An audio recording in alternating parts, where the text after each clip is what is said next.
नमस्कार दोस्तों, आप देखना शुरू कर चुके हैं the Khatak digital news channel. दोस्तों सोचिए ज़रा कि आप अपने घर का दरवाज़ा खोलते हैं ये सोचकर कि डिलीवरी बॉय आया है और आप उनसे कुछ सामान लेंगे।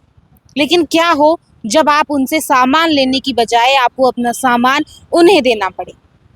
घबराइए मत, बिल्कुल ऐसा ही हुआ है भिवाड़ी में। आपको बता दें कि भिवाड़ी के एक फ्लैट के 403 नंबर में ये पूरा मामला है, वहाँ की ये पूरी घटना है। आपको बता दें कि वहाँ के जो निवासी हैं शुभम, उन्होंने ये पूरी जानकारी दी है और उन्होंने जानकारी देते हुए बताया कि वो पेशे से इंजीनियर हैं और वो सोमवार यानी आज वो अपने काम से बाहर गए हुए थे और 9:15 पर उनका पार्सल आने वाला था। वो ऑफिस चले गए, लेकिन घर पर उनकी पत्नी अपूर्वा और उनका 2 साल का बेटा मौजूद थे। और इसके बाद उसी वक्त जो 9:15 का समय था, डिलीवरी बॉय के आने वाला जो समय था, उसी वक्त एक युवक उनके घर के बाहर आता है और जब शुभम की पत्नी पूछती है कि कौन है, तो वो युवक कहता है कि मैं पार्सल वाला हूँ। और इतने में अपूर्वा गेट खोल देती है और जैसे ही अपूर्वा दरवाज़ा खोलती है तो वो जो युवक है, और जैसे ही वो महिला दरवाज़ा खोलती है तो वो युवक उस महिला को धक्का दे देकर अंदर चले जाता है और उनका जो 2 साल का बेटा है उसके गले पर चाकू लगा देता है। और इतने में ही महिला घबरा जाती है और वो युवक कोई युवक नहीं है, वो बदमाश था, वो लुटेरा था। और उसने महिला से कहा कि अगर शोर किया तो बच्चे की जान ले ली जाएगी।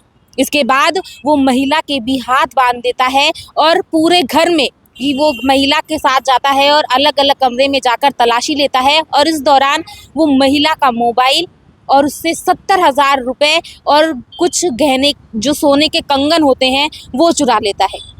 यानी कि इस पूरे जो उसने गहने चुराए, पैसे चुराए, उसने करीब 2 लाख रुपए उस युवक ने चुरा लिए इस पूरी वारदात में।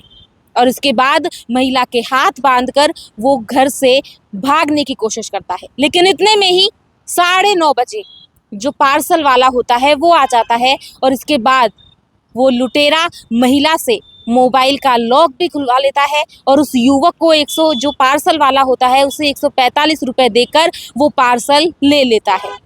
और पार्सल लेने के बाद में वो उस पार्सल वाले को भेज देता है और घर का गेट लगाकर यानी बाहर की कुंडी लगाकर वो वहाँ से चला जाता है। इसके बाद महिला कैसे ना तैसे करके अपने हाथों को खोलती है और बालकनी में जाकर जो गली वाले होते हैं उनको आवाज़ लगाती है। आसपास के लोग इकट्ठा होते हैं, उन्होंने दरवाज़ा खोला और इसके बाद इस पूरे मामले की जानकारी उन्होंने पुलिस को दी। फिलहाल पुलिस इस पूरे मामले की जांच कर रही है। सीसीटीवी फुटेज जो है वो खंगाले जा रहे हैं। लगातार पुलिस जांच कर रही है और जांच के बाद ही पता चलेगा कि आखिर वो युवक, वो लुटेरा कौन था जिसने इतनी बड़ी वारदात को अंजाम दिया। तो अगर आप भी डिलीवरी बॉय पर भरोसा कर लेते हैं तो आप भी सतर्क रहें और ऐसी ही अपडेट्स के लिए बने रहिए आपके अपने चैनल द खटक के साथ।